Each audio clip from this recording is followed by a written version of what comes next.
So heading out today with my buddy Dave, and we're going to go off Fort Myers and into the Gulf of Mexico, looking for spots. We're going to be doing essentially two things. We're going to be planer fishing, and while we're planer fishing, we're looking for spots, and we're going to show you how to load those up on a Simrad.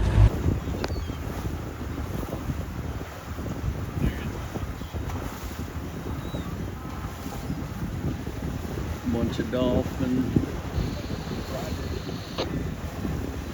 Okay, I'm out probably 10 miles offshore, and we're getting set up to run a planer. We're in an area that I've wanted to go to for a while, and we're basically looking at bottom, but we're in the process. We're also fishing, so we're going to run a shallow planer while we're running about 4 or 5 miles an hour and marking bottom. So we're marking hopefully a live bottom. So I'm going to show you a graphic version of the concept of the poor man's downrigger, or this planer approach that I'm doing, and then I'll show you in real time. So we've got your boat out on the ocean, and we're heading in this direction. From the back of the boat, we attach a 100-foot, 250-pound mono attached to a planer, anywhere from a number 1 if you're running shallow, or as much as a number 10 if you're wanting to run really deep. I typically stop it at a 4 or even a 6. So this is 100-foot line from the back of the boat. We've got a fishing line on which we attach a rubber band attached to a double snap swivel with a barrel swivel in between, and that barrel swivel slides up and down. One of the attachments slides down and up the planer line because it's attached with a rubber band to the line, so you can go as far down as 80-90 feet, and off that you're running your fly pattern or your fish pattern, or in this case that I'm going to show you, the squid pattern. And the fish comes off the bottom, or a pelagic fish chases it down depending on how far out in the Gulf you are, and it hits that, breaks the rubber band, and here's the key: you're fighting that fish free of this planer line, free of the planer. So that direction of fighting an inline planer, reeling it up so far, taking it off, then fighting the fish free again. You don't have to go through all that. It all does this separately. My favorite way to planer fish, and certainly my favorite way to do what I'm going to show you today, and that's tracking and looking for key bottom spots in the Gulf, all the while you're fishing. Okay, I've got a 100-foot line, 250-pound test mono that is basically going to hold the planer. We're going to start with a small, really small number 1 planer. We're in about 30 feet of water and looking for a shelf. This is an area that I've wanted to look at for a while. So we're going to run this planer, but the predominant reason why we're out today is to mark some of this bottom and explore this bottom and mark it on my site. Now, I could cheat and use my radar like everybody else and mark where people are fishing, but captains don't like you to do that. So I'm trying to be nice and find my own spots. All right, so I've got the planer, really small planer, and it's going to go on the end of one of these pre-rigged lines.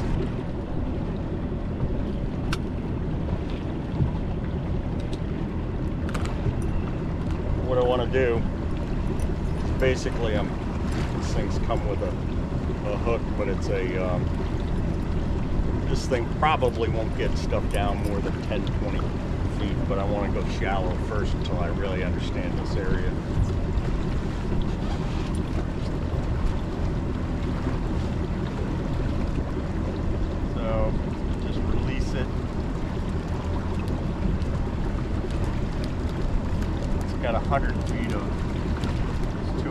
pound mono on it.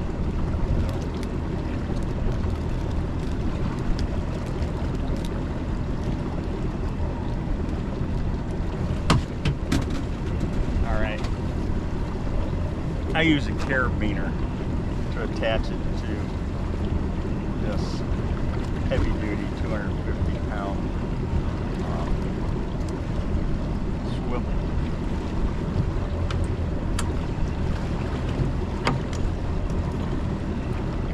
So that's down there. All right, so I'm just taking a squid pattern and dropping it in, letting it out, letting it out, letting it out. I'm gonna let it out maybe 50 yards.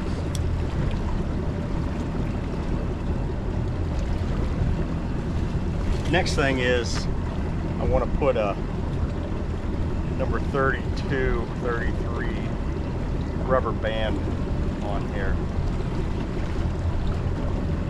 And I just cinch it in. It's going to be on the line, so hopefully it's going to cinch in, and if a fish takes this, it's going to break the rubber band, send it up, and it'll be fighting the fish free rather than having that silly inline planer that everybody uses. And then I've got a 300 pound weight double snap swivel with a barrel swivel in between. These things are about $5-6 a piece. I take that and then I hook this other end, one to the rubber band and the other to the planer that I just set out. And then you just let this out. You just make sure you don't let it out more than so in essence, I've got the planer back there, and I've got a squid pattern that I'm trolling at about 4 miles an hour. And basically, I'm fishing, but mainly what I'm going to do is what I'm going to show you next, and that is looking for structure, looking for key structure. So I'm multitasking and fishing while I'm actually doing work. All right, I've got huge bait balls all over, so I'm going to mark these and just ball, enter, save it. Ball 2.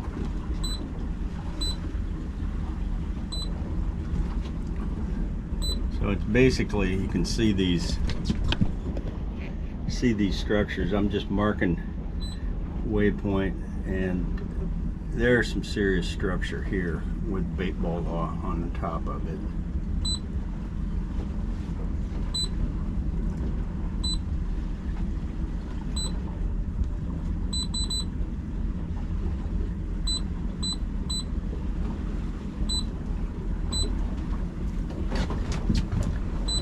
Cursor. There's a shelf right there, shelf location, and we're going to mark that waypoint. Shelf 5.